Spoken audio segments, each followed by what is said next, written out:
Bienvenue à Partage et Prière, notre rendez-vous mi-semaine dans la parole de Dieu. Aujourd'hui, je vais continuer dans la deuxième partie de Romains chapitre 5, le passage duquel j'ai prêché dimanche le 6 novembre. Avez-vous déjà été blâmé pour quelque chose que vous n'avez pas fait?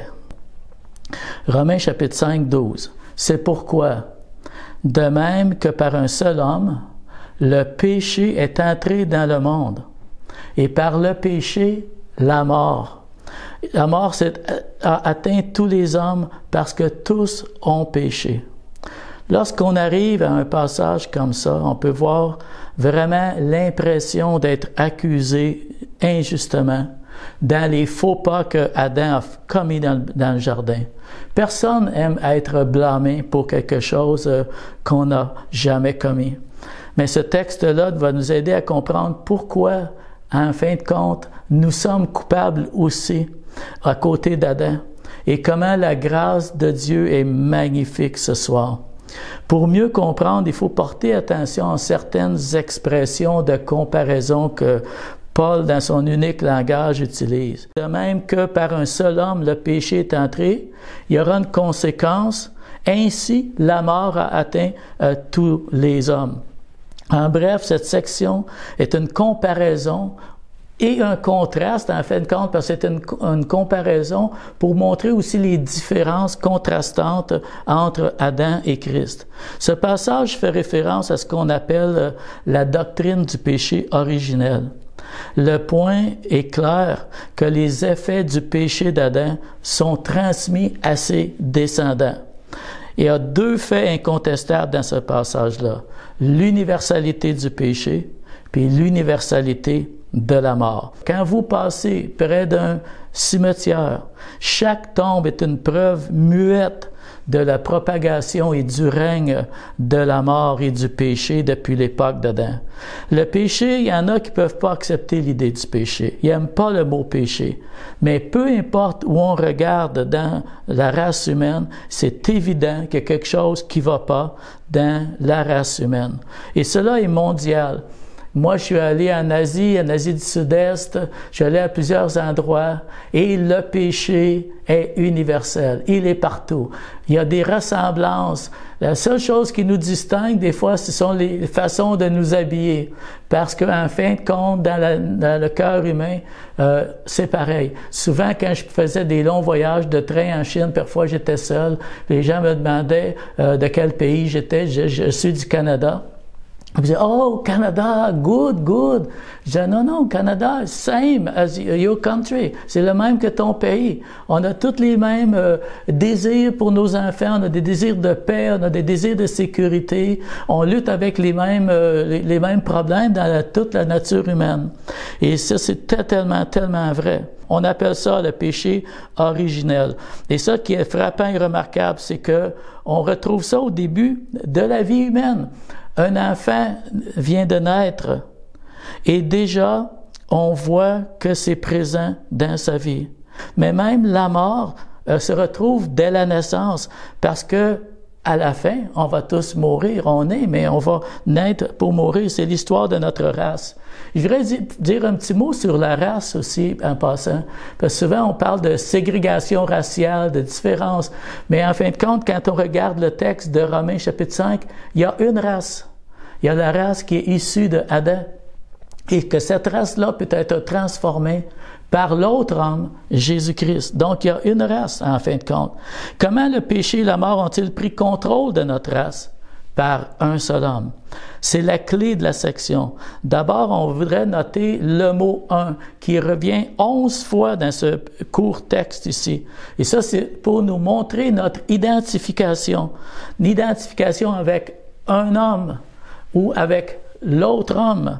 Et Adam, au verset 14, ça nous dit qu'il est la figure ou le type ou la préfiguration de celui qui devait venir. Adam est une sorte de type de Christ, mais en fin de compte, il y a une grande différence entre les deux. Romains 5, verset 15. Paul nous dit, il y a une grande différence entre le don gratuit de Dieu et la faute d'Adam. Donc déjà en partant, il y a une comparaison, mais il y a une grande différence ici. L'œuvre de Christ n'a pas seulement qu'annulé les effets de la transgression d'Adam, mais en plus, elle donne à l'homme bien plus que qu'est-ce que nous avions perdu en Adam. C'est ça qu'on veut faire ressortir ce soir. Jean Calvin, dans son commentaire sur Romains 5, dit « Christ est beaucoup plus puissant pour sauver qu'Adam ne l'était pour détruire. » Au verset 15 encore, je reviens, il dit « Il n'en est pas du don gratuit comme de l'offense. » Il y a une différence, car si par l'offense d'un seul, il en est beaucoup qui sont morts, à plus forte raison, encore, on utilise le langage de Paul encore, la grâce de Dieu et le don de la grâce venant d'un seul homme, Jésus-Christ, ont-ils abondamment répandu sur beaucoup. Donc, le don gratuit de la grâce de Dieu surpasse énormément l'effet du péché d'Adam. Au lieu de punir, Dieu offre sa miséricorde, le pardon et une vie nouvelle. À plus forte raison, exprime aussi un plus haut degré de certitude. Autant le péché d'Adam a entraîné une conséquence négative sur la race humaine, à combien plus forte raison ces choses-là vont arriver. 2 fois, Paul utilise une expression de contraste. Et dans la Louis II, ça dit « Mais il n'en est pas du don ». Au verset 15 et au verset 16. Au verset 15, il n'en est pas du don gratuit comme de l'offense. Là, on compare l'offense elle-même. Au verset 16, il n'en est pas du don comme ce qui est arrivé par un seul qui a péché. Maintenant, c'est les conséquences qu'on parle, qu'on vise. Et je lis un autre verset du verset 15 parce que c'est vraiment bon. Mais la faute d'Adam n'est pas comparable en importance au don gratuit de Dieu. Certes, beaucoup de personnes sont mortes à cause de la faute de ce seul homme.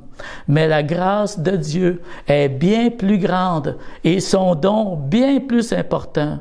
À beaucoup, ce don est offert gratuitement grâce à un seul Jésus-Christ. Alors ici, on voit que la transgression d'Adam a apporté la mort, la condamnation, le jugement. C'est très bien expliqué dans tous les versets qu'on n'a pas le temps de tout explorer ce soir. Alors, Jésus a apporté la vie, une puissance beaucoup plus dynamique. On parle des bénéfices de ce seul homme, Jésus-Christ, qui sont plus grands. Au verset 17, c'est exactement ce qu'on lit. Mais par le seul Jésus-Christ, nous obtenons beaucoup plus. Tous ceux qui reçoivent la grâce abondante de Dieu et le don de son œuvre salutaire vivront et régneront à cause du Christ. Donc, dès à présent, vous et moi, en Jésus-Christ, nous régnons dans la vie maintenant. C'est extraordinaire. Réfléchissons un peu à ce que ce texte-là nous dit. C'est quoi la vie si on la compare à la mort? La vie, c'est l'amour, c'est les émotions en ébullition, c'est la joie, c'est l'excitation qui remplissent le cœur, c'est la vitalité, le mouvement, l'enrichissement, on grandit, on apprend, on découvre, c'est la puissance, la capacité de faire des choses, le plaisir de faire, de réussir, d'accomplir. C'est l'accomplissement dans toutes les directions, tout est possible, dans toutes les possibilités de notre être. Paul établit ce parallèle afin qu'on puisse voir combien nous avons plus en Jésus que nous avons jamais eu en Adam. J'ai lu un commentaire sur YouTube cette semaine et puis j'ai dit « il faut que je l'écrive dans mes notes ». J'étais sans abri, je me suis drogué, je suis allé en prison, puis j'ai connu Jésus. Il a changé ma vie. Maintenant, j'ai une maison, une femme, une fille adorable, une nouvelle identité. Je suis un enfant de Dieu. Alléluia.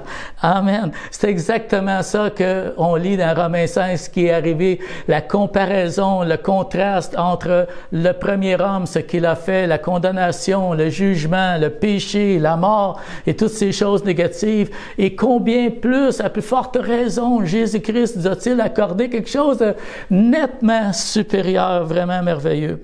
Je sais pas, c'est rare que je parle de célébrités de télévision, mais quand on était à Hong Kong, une émission que Brigitte et moi, on écoutait, NCIS, New Orleans, de Nouvelle-Orléans. Et puis, un acteur que je savais même pas qu'il était chrétien, Lucas Black, c'était un des personnages principaux de la série. Et c'était l'agent spécial Christopher Lassalle. Il était au sommet de sa carrière réussie. Vraiment une célébrité, vraiment, là, plein de succès, la carrière hollywoodienne au top. Là.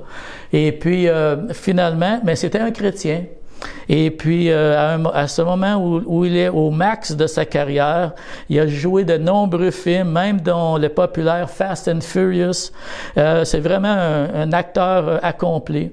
Mais le Saint-Esprit est venu le convaincre et au sommet de sa carrière hollywoodienne, il prend la décision audacieuse de mettre sa foi en premier. Pourquoi il a fait ça? Parce qu'il a découvert que quelque chose de mieux que la gloire et la fortune. Il l'a découvert par Jésus-Christ. Et c'est ce que Paul nous partage ici. Je termine avec le verset 18. De même, l'œuvre juste d'un seul, Jésus-Christ, libère tous les humains du jugement et les fait vivre. Entre eux, Adam et Jésus représentent toute l'humanité. Et chacun de nous, nous sommes identifiés soit à Adam, soit à Jésus. Nous naissons à la naissance identifiés à Adam, mais nous pouvons naître de nouveau dans l'identification à Jésus. Ainsi, de même que le péché a exercé son pouvoir, de même, la grâce de Dieu exerce son pouvoir pour nous conduire à la vie éternelle. Wow! Et dans ce court texte, on peut noter la phrase « beaucoup plus » qui revient à 5 fois, beaucoup plus, on a beaucoup plus en Jésus. En Jésus, nous avons gagné beaucoup plus qu'on n'avait jamais perdu en Adam. Et ce soir, avant d'entendre le chant qui va suivre et un temps de prière, je vous invite vraiment à vous réjouir de votre salut. Non seulement Christ a réparé les dommages causés par le péché d'Adam, on peut monter dans les sphères les plus élevées à cause du beaucoup plus que Jésus est venu accomplir. Il a fait de vous et de moi des fils et des filles de Dieu. Prions. Dieu éternel, on veut te remercier pour ce texte magnifique, Seigneur, de voir comment nous avons tellement plus, comment nous avons accès à cette grâce. Et nous voulons te remercier, Seigneur, d'avoir fait de nous tes enfants et de nous donner l'espérance de la vie éternelle. Amen. Wow! Finissons cette semaine vraiment en louant et en chantant et que Dieu vous bénisse et à la prochaine.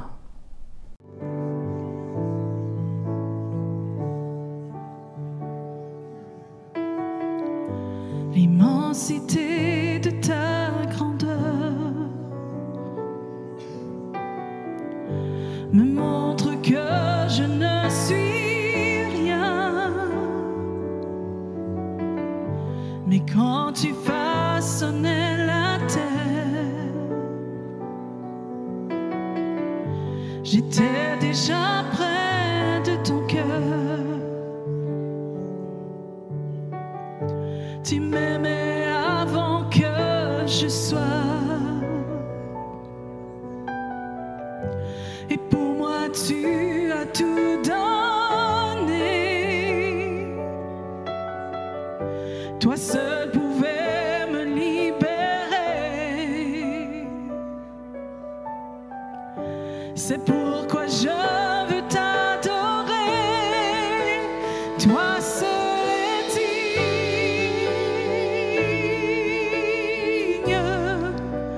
de recevoir louange et gloire pour l'éternité. Toi seul es digne